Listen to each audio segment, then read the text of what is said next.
Welcome to the Level Up Life podcast. I'm your host, Scottie Hobbs, and welcome to this episode. Today, we're going to have a conversation with Jenny Jaucian. She started out dancing at the age of 2 and eventually became a professional dancer. Along that journey, she struggled with body dysmorphia and found a love for health and fitness. She had huge aspirations to become a world-known fitness professional and is now a BODI trainer and creating an incredible community called EmpowerU. Jenny, welcome to the show. Some of my audience will know who you are because they do classes with you, but tell us a little about who is Jenny? Who's Jenny and what do you do? And you can say all of the things if you want. Okay, I'll do my best to sum it up. So I am a virtual fitness instructor. I'm a personal trainer. I'm a nutrition coach specializing in weight loss for women over 30. I am a body trainer as well, former professional dancer, lover of cooking and pickleball, and I'm an entrepreneur as well. I have a community membership called EmpowerU and wear a bunch of different hats, but in the end, my mission is to just help people get fit and feel more confident in their bodies. I love that. So you take on a lot of roles, it sounds like. I love that. And I love hearing that because sometimes I'll run into someone and they're like, I am this. And it's like they kind of define themselves by one thing. But you share all of you love pickleball, you have a community of women that you help, and you're very clear on your mission, helping women over 30. I love hearing that. So I'm interested in learning how people are, how they are in life in general. So you mentioned dance, that you were a dancer. When did that start? When did you start dancing? What did that look like for you? Yeah, my mom forced me into my first dance class when I was like 2 years old. And I was so scared to do it. I was crying, didn't want to do it at all. I was like, what's going on? Like all these girls in this room. I don't know what I'm getting myself into. But I remember leaving that dance class just with a big smile on my face saying, Mom, I love this. I want to keep doing this. And so that was literally all I did growing up. I don't know how to play any sports. I did gymnastics for a little stint, but absolutely no sports. And just immersed myself in dance class every single day. Literally Monday through Sunday, I was at the dance studio training in jazz, tap, musical theater, lyrical, a little bit of ballroom in there, hip hop, and eventually pursued a dance career at 18. I got a dance agent and would travel from Orange County to LA, which is a 2-hour commute to go to these auditions and these catcalls with like 300 or 400 other dancers. I would get seen for like 5 minutes and then get rejected most of the time, and then would drive back, do the long commute, and would just do that over and over and over again. It was brutal. Like, if for anyone who is pursuing a career in entertainment, like, we all understand how hard it is. It's just like in any industry, it's oversaturated. There's so many people competing for these few select spots. And so that was kind of like my first step into the real world of just getting rejected. And it actually what kind of spawned my body dysmorphia, especially, as a dancer, you are being judged by how you look. Your physical appearance is a huge factor when it comes to booking gigs. And so that's what led to, a lot of self-esteem issues as a teenage girl. And, someone in my early 20s, I was constantly comparing myself to other girls who were getting the spot, and they had flatter stomachs than me, and they were smaller, and all these things. And so, my dance career ended up forcing me to kind of look at my health and my fitness, my physical appearance, and it kind of motivated me to want to pay attention to it more. So we can go into that, but that's essentially how I became a dancer. Yeah. There's a lot to unpack there, and we can talk Yeah. about some of that during this whole episode. So I'm curious about this too. I'm here to learn because my daughter wants to be a professional dancer. Nice. She's competition dancer. She's dancing, like you say how much you were dancing. I'm like, that sounds like her. And she wants to be like she wants to be an NFL cheerleader as well, but she's like, they only make like $200 a game, I think. So I need to find some other path with that. So what did a professional dancer, what did that look like? Did you book some gigs? Because you mentioned you got rejected a lot. Like, Hmm. what kind of things did you do in dance with that Yeah, career? so I did some live appearances. I was a dancer at Disneyland, so that was really fun. It was a consistent gig that I was able to do. So that was really fun, just being able to perform like at the amusement park. I also did some commercials. They weren't really dance commercials, they were more acting. So when you become a dancer, you might get into roles where you're not really dancing. It might just be a little bit of movement, but you have to kind of learn how to act on a commercial as well. So I got into that a little bit. I did some movie appearances. My biggest credit was probably dancing with Neo and Pitbull at the MTV Music Video Awards Oh, that's in cool. 2011. So that was really, really fun. Was able to see Beyonce and Bruno Mars and Britney Spears backstage. It was so cool. So that's definitely like one of my top experiences that I had. That's incredible. And to remember that it took years and years of work and rejection, starting with your dancing at the age of 2. Yeah. So Years of work. And I even made like an Excel spreadsheet at the time. I listed out all the auditions that I was going to, and every time I was rejected, I would highlight it in red. And then if I ever booked the gig, I would highlight it in green. And for most of my Excel spreadsheet, it was all red and then like a little bit of green in there. And I remember, talking to you 10 plus years ago, it's like the more no's you get in life, the closer you are to a yes. And so I just like had that mindset as a dancer. I learned early on, okay, the more I get rejected, the more likely I'll then be able to succeed later on. So I just have to keep going. I love that. I love that piece of advice. So anybody listening, remember that the more no's that you get in life, the closer you'll get to that yes. So you're dancing and you have you run into some body dysmorphia feelings, and so how did you start into your health and fitness career? Because that's the main space that you're in right now. So what did that look like for you? Hmm. Yeah, so while I was pursuing a career in dance, the best side hustle um, was fitness because it was kind of like dancing. You could teach a class, get a free workout because you got paid for it essentially. And it was just a great way to stay in shape for my dance career. So I first started out as a dance fitness instructor for a celebrity fitness trainer. That was my kind of step in the door as far as training as a fitness instructor in LA. Once I finished dancing or working with her, I started to explore different fitness options. So I worked as a coach for Orange Theory. I started working at a big franchise gym in LA and was just getting my feet wet in all different forms of fitness. So dance fitness, cardio kickboxing, strength training, HIIT. I learned about treadmill workouts, rowing, all these different things, and really started to develop a passion for fitness. I found myself going to more fitness classes rather than dance classes. And I realized like what's going on here? Like I love dance, but I am putting more and more time into this fitness thing. And so early on I was like, I need to make ends meet because I was struggling as a dancer. And I still wanted to get in shape as well because I did have that body dysmorphia and I felt like I needed to lose weight. And I ended up seeing a T25 infomercial on TV when we used to have infomercials at the time.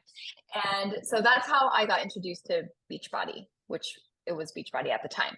I ended up buying the program, immediately saw that there was like a coaching opportunity, researched about the coaching opportunity, found you, Scottie, on YouTube, was immediately just like attracted to your vibe and your energy and became a coach under you. And I started sharing my health and fitness journey online on on Instagram. And that's how I was able to start transitioning my brand, my, what I was about, and just became a health and fitness coach. And that's how I got my start. That's awesome. So you had to Yeah. start. That's crazy to think back on that. So you found that fitness program, started helping people with those programs as well. Hmm. You mentioned that you started creating your own brand, like the a Hmm. brand that you wanted to represent. And I think a lot of people get lost in whether it's with Beachbody or some other company or in a job, thinking that they have to be just tied to that one thing. But I think the more that someone identifies who they are individually, what their brand is, how they can help people, the better you'll be able to serve other people.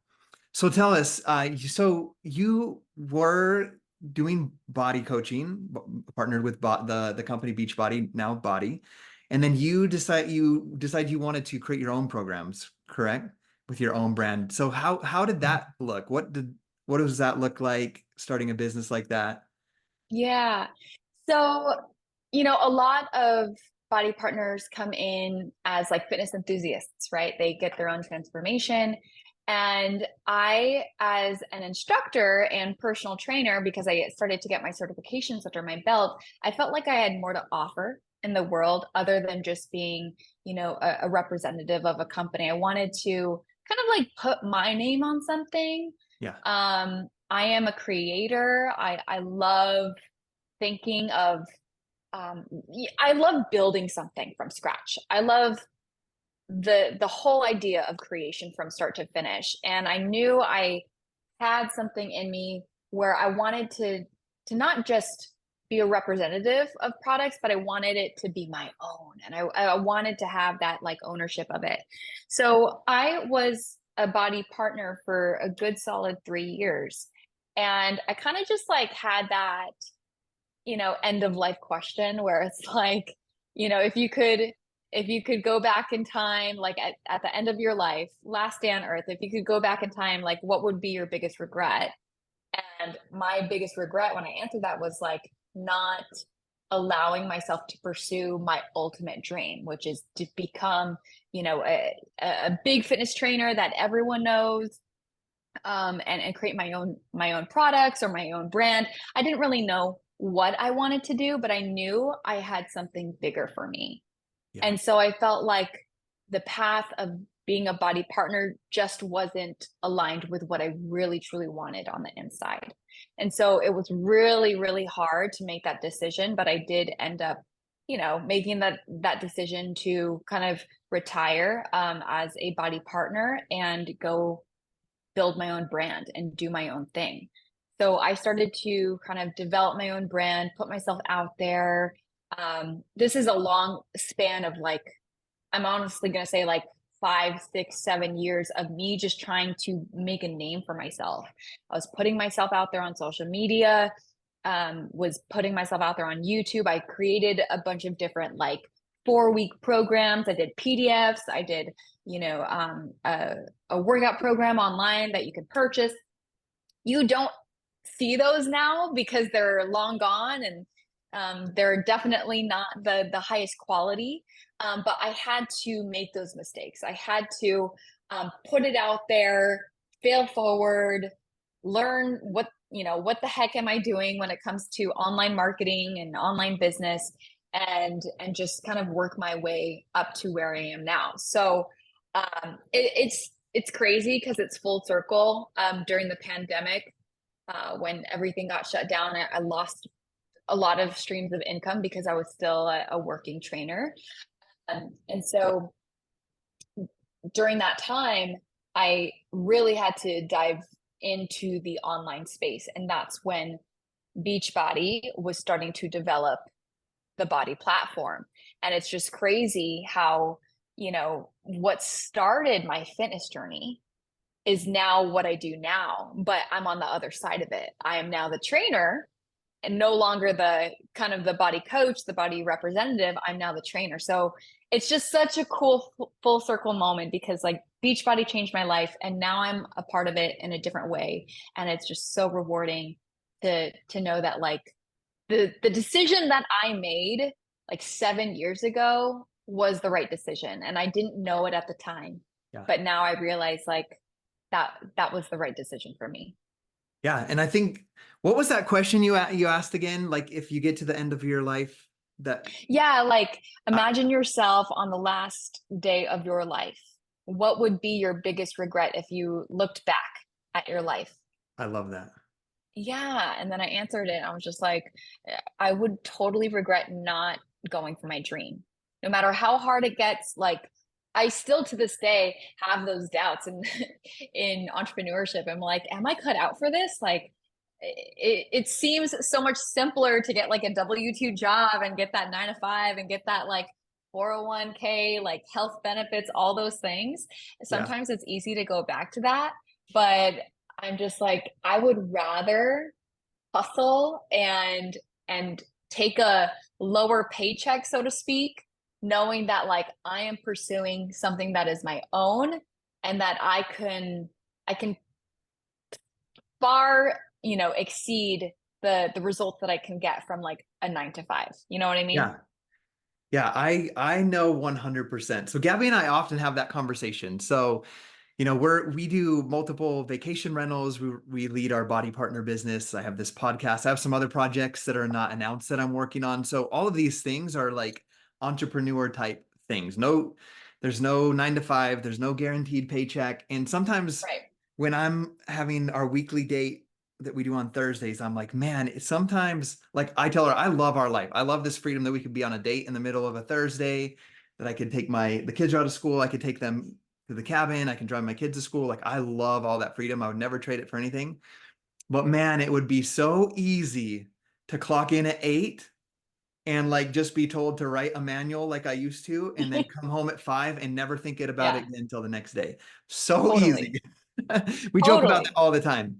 But I believe, just like you, that I was meant to create. Like I feel more alive creating and doing things the way that I want, right? Like Hmm. creating what you want. And I see that a lot of that in you. I love seeing the big circle of your life transformation too, because I've been with you at team retreats back in the day and heard a lot of your stories. So I am incredibly proud that you pursued your passion and that you went Thank you. after what you went for. And I have to tell you, when you say your big dream like is to be a trainer that everybody that knows about, I can tell you when I'm running my groups right now, we have this program and they're supposed to do steady state cardio. Almost every single one of them is I'm doing steady state with Jenny J. Like they're doing a bike ride with Really? Jenny. Yeah, Oh, I all my love it. people. And to be That's honest with you, awesome. none of them know that you were the started with us in a group just like they're in right now, but they Yeah. love you. So Oh, you're their bike trainer. oh, that's awesome. Yeah, Thank you for they sharing absolutely that. love you. So so you're an entrepreneur, you're working on your projects, you have your retreats that you're hosting that you mentioned to me, you're Hmm. a trainer for body, you have your own brand. Is there a common misunderstanding about being an entrepreneur that you think people should know about? Hmm. I think social media makes it seem like it's so freaking easy to hit 7 figures. It's like, Yeah. oh, just promote this product and be an affiliate, and like that's all you got to do. And it's like, it's not that easy. Yeah. I mean, I've been at this for 10 years, and I've had seasons of highs and lows, and I've had seasons where I had to take a corporate job. I had to go back to a 9 to 5 because I wasn't making enough money in my online business. And so people just, I think, inflate their numbers, but they don't show really what's going on behind the scenes. Mhm. So I think it's important for people who are pursuing an online business or entrepreneurship that those flashy numbers that you see are just the tip of the iceberg. They do not see what's going on underneath. They don't know how much profit they're making. They might have big revenue numbers, but their profit might be terrible. And there's a lot of smoke and mirrors when it comes to entrepreneurship online. So I think that's something that you should just kind of be aware of and remember that I think slow and steady is much more successful than like a quick win, right? Yeah. There's going to be those overnight millionaires who like get famous on TikTok and then they're making millions of dollars, but there's no sustainability, there's no foundation, there's no structure that's backing them. And so they're just going to be, you know, someone you think about for a season and then they're like long gone and you're like wondering what happened to those people. But it's like those who are doing their personal development, they're going to the networking events, they're doing the work, the personal growth work. Those are the people who are going to be the most successful in the long run. Yeah, I love that you shared that. One of the main reasons I started this podcast is I wanted to interview business owners and high-level athletes so that people out there that are trying to do something big with their life, whether it's be a pro someday in the NFL or the MLB or as a dancer, or they want to start their own business, that they know the hard work and learn from people that have done it to be like, no, this is what you are to expect. So I love that you shared that. Mhm. I think that's a valuable piece of information. Of it takes laying a lot of groundwork, a lot of consistency, and I love that you shared that while pursuing this passion, after asking yourself that deep question of, "Am I doing what you know? Are there going to be any regrets?" That you had a rough year and you went and got a 9 to 5, but you didn't stop pursuing your passion. I think too often, sometimes I see someone say like they start a business, they're like, this is my passion. It gets hard. They're in a financial bind and they quit that and maybe go try something else or go back and get a 9 to 5. And I'm like, no, do the 9 to 5 or get the job to sustain you for a little bit, but keep working on that dream that you have. Don't give up on that dream, whatever it is. Yeah, I So totally agree with that. what's one of the hardest challenges you've had to ever overcome in running your own business or being an entrepreneur? I think figuring out my thing. Yeah. And what I mean by that is there's so many ways to build a business. There's so many things you can do. You can create PDFs, you can create a subscription, you can um, be an affiliate for a product, you can be, you know, you can join multi-level marketing, you can, there's so many different things. And I have created so many different programs and products that no one knows about because they're long gone. They're just in my Google Drive and they're there to, you know, collect dust in the virtual space.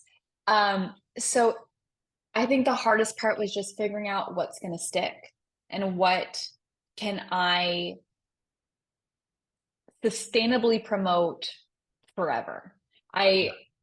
you know, and so I've created a bunch of different things, but I think the one thing that I finally figured out for myself is having a community. I am the founder of EmpowerU. It's a community for women who are all striving to reach their health and fitness goals. And that has been the most successful program slash product I've created because it runs itself. Because I'm not the one who has to consistently put effort into it.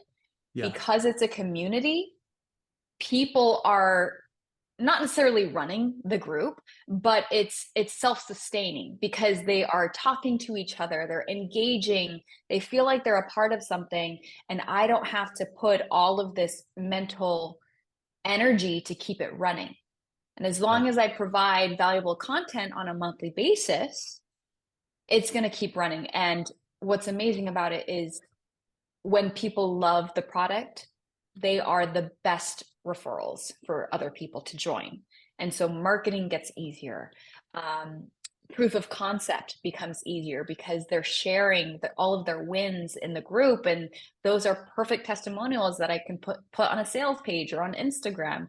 And so I think the hardest part was getting to this moment where it's like I finally have something that's sticking Yeah.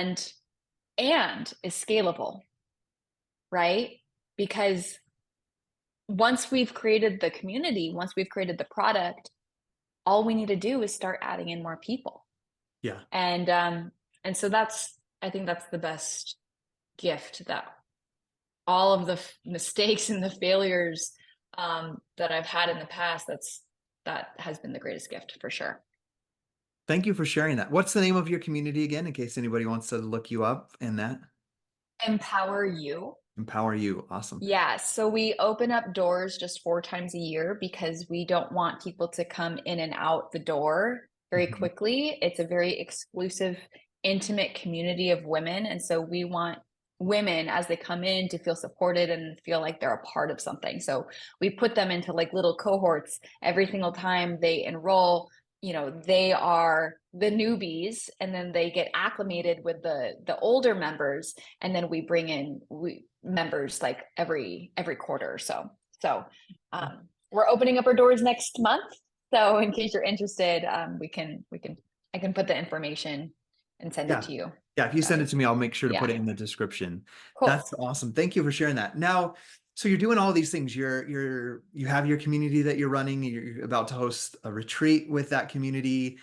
You're a trainer for BODI as well. Does work ever overwhelm you? And if so, like, how do you balance that, or how do you deal with that? Mm. I think last year, if you were to ask me that, I would say absolutely. Yeah. But I think this year I've gotten a lot smarter and I have simplified the business so that we're only focusing on maybe one, two projects a quarter. I reduce overwhelm by making sure that I have a team. I have a total of three, three virtual assistants, two main ones that just help me run the business. And I delegate a lot of things to them. As soon as we create a system, I'm writing an SOP for it. I'm writing exactly how to do it, and I just send it off to them, and they're able to take that off of my plate. So that has been very helpful. Um, the second thing that I do is I time block my calendar. I have so many different projects that I work on. So I make sure, from 10 to 12, I'm focusing on this project. And then from 1 to 3, I'm focusing on this project. And so I really try to prioritize and really like hone in on like, I got to finish this project within this time. And once that time is done, I'm moving on to the next. So that really helps. And then I would say I don't know, I think I've built a capacity to take on a lot in general. And I would rather be overwhelmed than bored. So I kind of reframe the overwhelm as like this is what you've been dreaming about. This is what you've been dreaming for. Be grateful for all of these freaking projects that you're a part of because you would have wished for this 10 years ago. So I just try to reframe it. And yeah. I love that. Reframing, that's an interesting topic I haven't talked about a lot, or heard talked about a lot. Um, it just makes me think, we could do that with anything in our life. Reframe the way that we look at it. And I love that the way that you just said, like, instead of feeling like overwhelmed, I have so many projects, you're like, I'm grateful that I have all of this work, or that I'm not bored. Mhm. So thank you for sharing that. I'm taking some mental note of that as well. And I was, Reframing is huge, by the way. Like yeah, that is like the one thing I can take away from therapy is learning how to reframe your stories. It's a game changer. yeah. I was feeling the word overwhelmed throughout the Christmas holidays. We're building two houses, and I had a flood in one of the houses, and it's Christmas time, and all the tax bills are due for all the houses, and building our business. There's some changes, starting my podcast at the same time. And I was just feeling like had that feeling of overwhelm. And then it was one of my mentors, Brendan Bouchard, Mhm. who told me in the moment, he's like, don't begrudge the work. Like, if you wanted to have this life, then just know that that comes with it. Like, those Mhm. those types of things come with it. Having multiple Mhm. properties comes multiple tax bills, but it also Yep, comes with the income that comes from it, or whatever you might be getting from that business model as well. So don't begrudge the work. Those are exactly. the things too. And I couldn't be, some people ask me, like, are you ever going to retire? Like, I've been asked that before, like, stop working on whatever projects they might be, whether it's BODI or some other thing. And I'm like, I don't think I could. Like, I wake up and I have to work out. I love to read and study and learn. And I like to talk with people and help them solve their problems. So I don't ever Hmm. see a retirement date. I would be bored. I would be bored. I would Yeah. just not know what to do with myself. So I will not be retiring. Love So, it. Love and it. it's kind of cool. I interviewed one of my friends, Craig Holiday, who was one of my mentors in the beginning, and he's 74 now. And I was like, what are you doing? He's like, he's retired in a way. Like he moved to down to southern Utah, but he's like still like coaching people one-on-one, like business consulting. And I'm like, in some of us, it's just there. Like you'll always be helping women, I Hmm. imagine, with Hmm. their body issues or with their nutrition or their fitness. Hmm. That's like who you are. So I think so. Yeah, in some way. And even if it's not, like, I could see myself maybe transitioning from fitness to more life coaching or yeah, personal growth or something like that. But again, the common theme is going to be like helping women just get better, yeah, optimize their life, get better in every sense of their lives. I love that. And I think that's why you're so consistent in your work because you know what you know how you want to serve people and what makes you feel good. What part of your career do you like the best right now? What's the most fulfilling part? Um, Honestly, body has been extremely fulfilling for me because I love the community that it provides. I love being on stage. I love performing. You know, I was a dancer growing up my entire life, so I love the spotlight. Um, and it's just so much fun. I mean, the company is amazing. The people are amazing. What I do is something that not a lot of people have the opportunity to do. So I am always so grateful when I'm there. Yeah. And so I love that piece of gratitude. I think that will help anybody in any area of their life is just being so grateful for where you're at or what you've gone through to get to where you're at. Um, One of my next questions I want to ask you is there's going to be people watching this that want to start a business. That's like they want to do something. They might not know what it is yet. They might know what it is. But what's one piece of advice you would give someone? What are or some pieces of advice you'd give to someone that's like, I want to start my own business. I want to be my own boss one day. Mm. I really think that whatever business you're going to be in, make sure that you are fully in love with what it is you're selling. Because some people buy into businesses because of the numbers that they think it'll generate, but they don't have heart in it. And I think that's why businesses will fail is if you don't have heart in it. Yeah. And I think that's what has helped me push through all of the failures and mistakes that I've had this last decade. It's because I am passionate about what I do. If I were selling cell phones, I would be done like 1 year in because I'm Yeah. not passionate about cell phones. But what I do, I really I I feel what my customers feel. I feel their struggles, I feel their problems, and I like want to like reach through the computer, reach through the phone and help them if I could. But you know what I can I all I can do is focus on what I can do, which is provide one-on-one coaching or community support or whatever. So I think you have to really fall in love with what it is you're selling, or else you'll burn out, you'll get overwhelmed, you're going to make mistakes, and you're going to think, oh, entrepreneurship is not for me. Yeah. Um, you're going to experience all of those things. So you have to fully love everything it is that you're selling. 100%. I Yeah. love that. And I think this life in this world is so weird. It's like I think I believe so many people and are doing things that they don't love. Like I think about my own life when I went to college, I went to be a dental lab technician because I knew my cousin made a good income doing it, and I was like, I just wanted to make the income.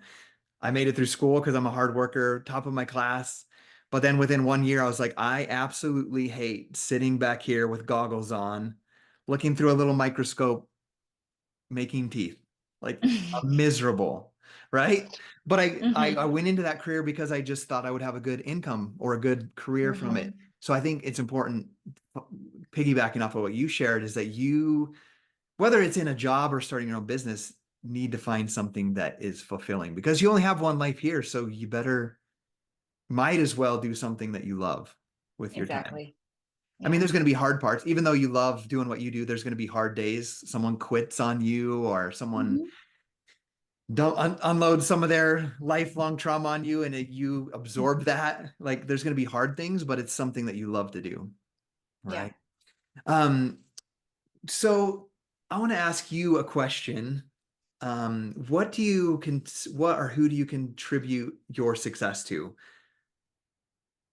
Like, what are some I mean, things? you're talking about who? Like, It could be what or who. I mean, it could be your mom putting you in dance at the age of 2. It could yeah. be like multiple things.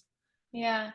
I mean, just like you, I love personal development in every way. Books, podcasts. I'm a huge podcast listener.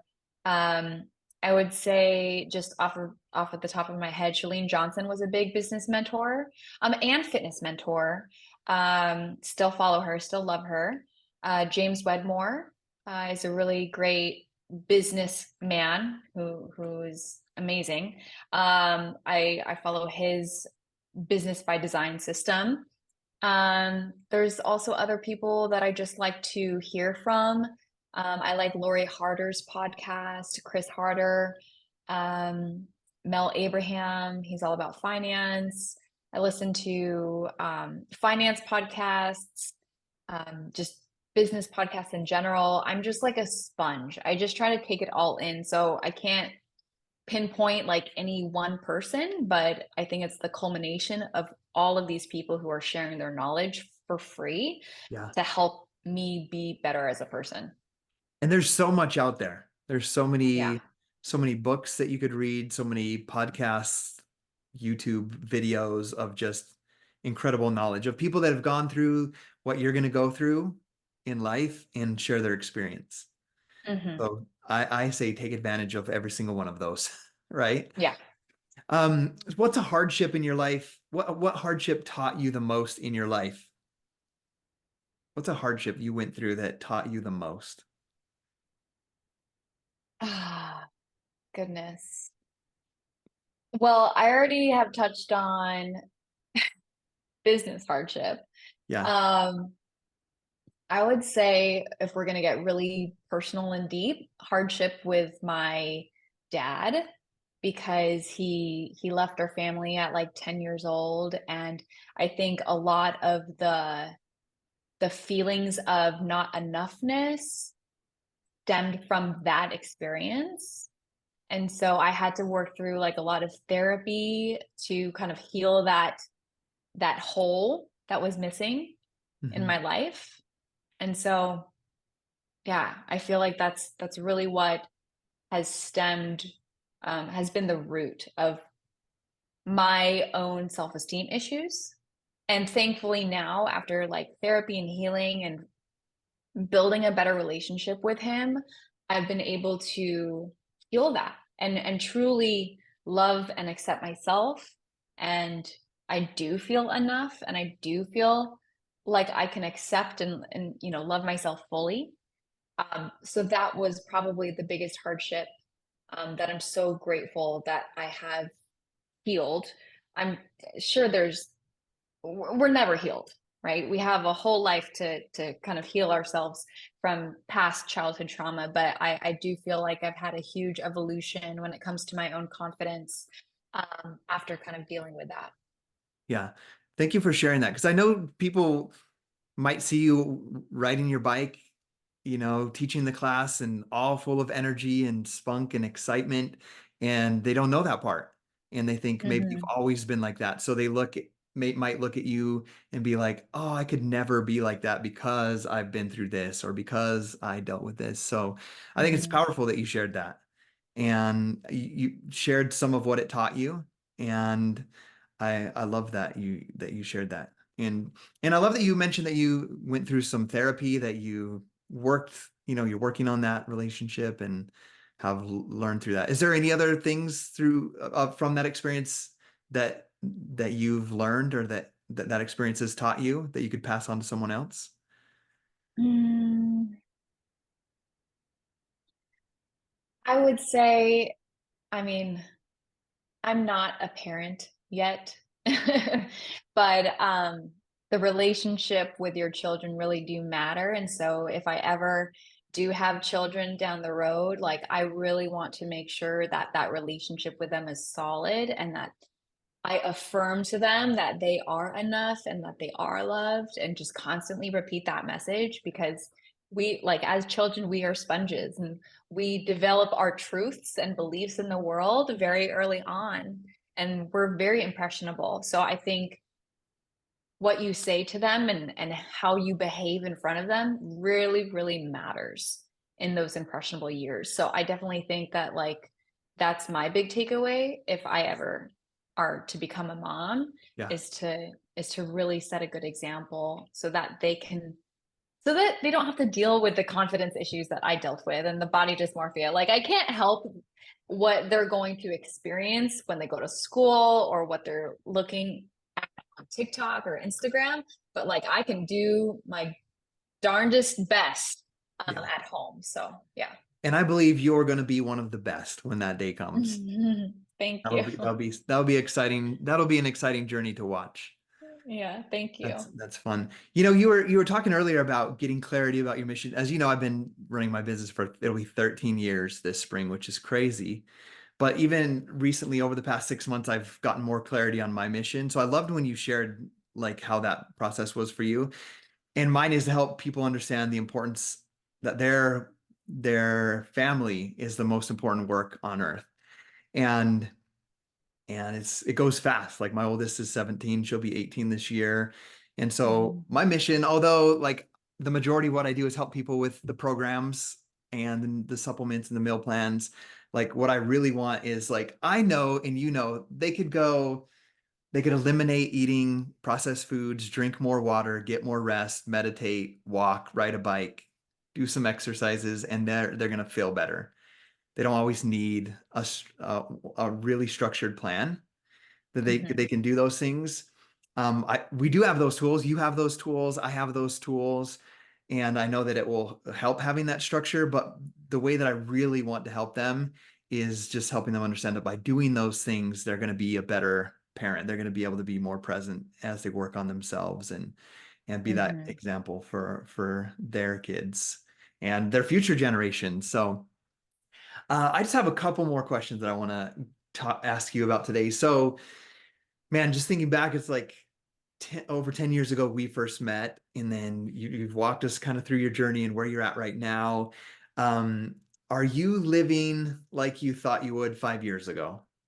Like if you look 5 years back, are you living a life that you thought you would, that you envisioned? Mm. Gosh, I I'd hope so. I don't know if that's the right answer, but There's no I right mean, answer. I had big dreams when I was like in my mid 20s and yeah, no, I'm thrilled. I'm thrilled with where I'm at in life. I still feel like I am in the beginning stages of life and business and my career. And I think the best is yet to come. I still haven't reached like my peak. And even if I do reach my peak, I'm probably going to still say the best is yet to come because Yeah, there's always that next level. Um, and I am very satisfied. I'm very content with where I'm at. And I'm also looking forward to the future as well. I love that. I'm proud of where you're at, and I know great things are coming for you in the future as well. I'm a little over 10 years older than you are, and I had this conversation recently with a couple of my business partners, and I was like, and I use the word only. I'm like, I'm only going to be 43 this summer. I was like, if I were at a 9 to 5 job or stayed on that path, I would still have I would have close to 25 years left of clocking into a job. And I was like, we've only been building this business for 13 years. Like we're just like getting started. Like there's so much more for us to accomplish and to do. So Mhm. I think your answer is perfect. Like satisfied with where I'm at, yet hungry and knowing that there's more out there. So where do you see yourself 5 years from now? What do you see Jenny Jaucian doing? What do you see your community? What's the vision that you have? I would hope that EmpowerU has scaled to a couple hundred members, running retreats on a consistent basis, maybe 1 to 3 times a year. Building out my YouTube channel, subscribe. um, just continuing to make a name for myself, um, building a very sustainable business where I don't have to necessarily be the face all the time for it, even though it's my name. But I want to be able to build a business where I don't have to necessarily show up every single day for it to run. That's my intention, and just enjoying a quote unquote balanced life. I want to be able to still make time for play and go on vacations and cook healthy meals, and who knows, by that time I might be having 1 or 2 babies, so being a mom. So awesome. So awesome. Yeah. Well, to wrap this up, I want to ask you, what are you most proud of? What is Jenny proud of?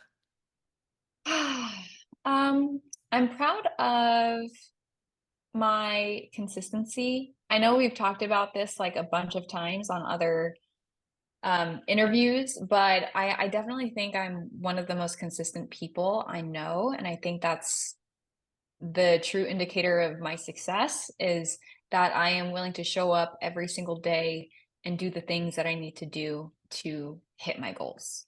For example, YouTube is like a new platform for me. I'm relaunching it, and it's getting like no views. I mean, I have over 800,000 followers on TikTok. I have 27,000 followers on Instagram.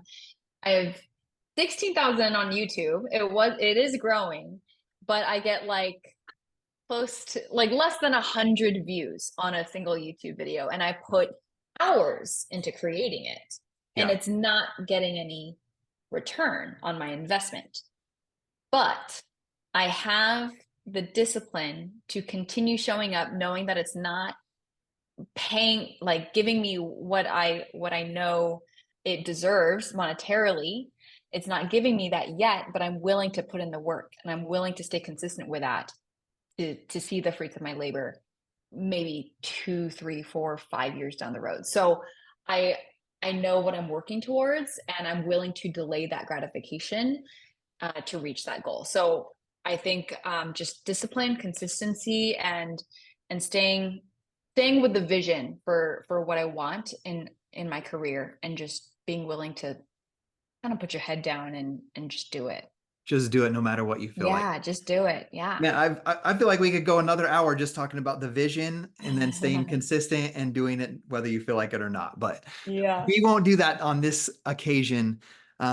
Jenny, I just want to say how grateful I am that you took the time out of your busy schedule with all your projects to come share a little bit of your life and your experience with our followers and the viewers of this podcast. And I just want to say how proud I am of you, of everything you've accomplished. And I believe also that you're just getting started. That I know that your YouTube channel is going to blow up and it's going to help so many Mhm. people, and your community is going to grow, and you're going to be hosting some of the coolest retreats that are available out there. So thank you Thank for you. being on here. Thank you, Scottie. I appreciate it. Thank you for joining us on this incredible episode with Jenny Jaucian, and we hope that you enjoyed the content that we shared with you today and invite you to send this to some friends. We'll see you next time, and don't forget that your leveled up life is just a few decisions away.